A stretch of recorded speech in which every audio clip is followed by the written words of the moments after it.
माता दी। तो दोस्तों आज हम आप सभी को माता रानी की भभूति के चमत्कार बताएंगे कि कितने ज्यादा लाभदायक होते हैं। हमारे लाखों ऐसे काम हैं, हम बता नहीं सकते हैं। मैया का नाम लेकर झूठ नहीं बोलेंगे। माता रानी के जो भभूति है ना, कितनी हमारी तकलीफें खत्म हो जाती। सालों साल दवा खाने नहीं जाते। नहीं, आज के टाइम में देखो दवा खानों में ऐसा कोई घर नहीं है जो आधी पगार चली जाती है दवा खानों में। दोस्तों हमारे पेट में ना इतनी ज्यादा तकलीफ थी कि खाना खाते थे तो एकदम गैस बनने लगती थी, बहुत ज्यादा प्रॉब्लम थी। और सच बताएं ना, भूख अच्छे से लगती थी, बहुत तकलीफें थी।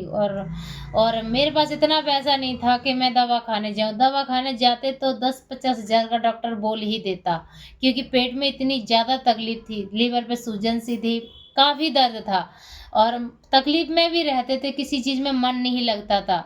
लेकिन अभी हम जब माता रानी के दर्शन करने गए और वहाँ मैंने विभूति खाई, लगाई, और जो माता रानी की भक्त हैं उन्होंने भी मेरे लगाई।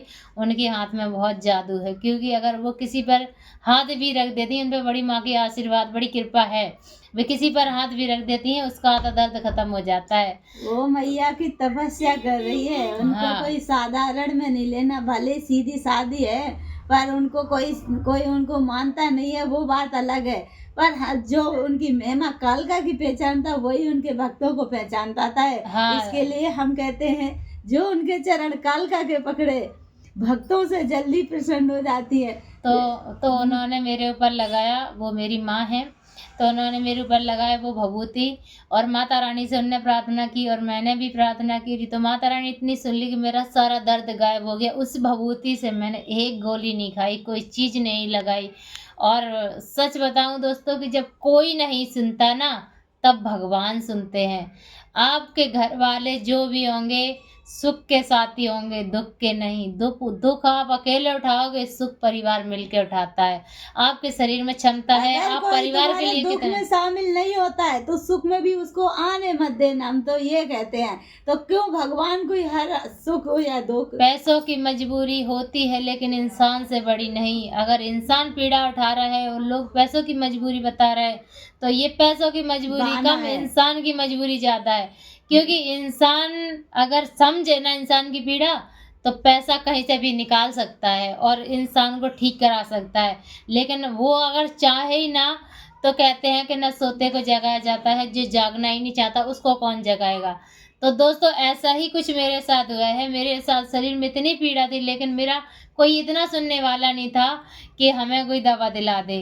तो हमारी माई कालका ने मेरी सारी पीड़ा हर ली बिन पैसों के, और मुझे खुशहाल कर दिया। और वे मेरी हर वक्त सुनती हैं।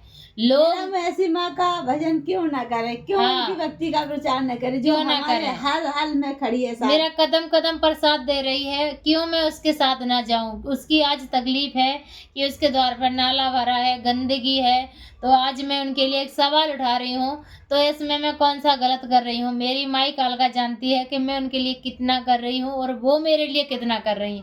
उसने मेरे लिए इतना किया है, मैं जन्म जन्म लेकर नहीं चुका सकती उसका कर्ज, जितना उसने मेरे लिए किया है। तो मैं जब तक जिंदा हूँ, अपनी माई कालका के लिए जो बन पड़ेगा, हमेशा खड़ी रहूंगी उनकी सेवा में। जय माई कालका। कालका।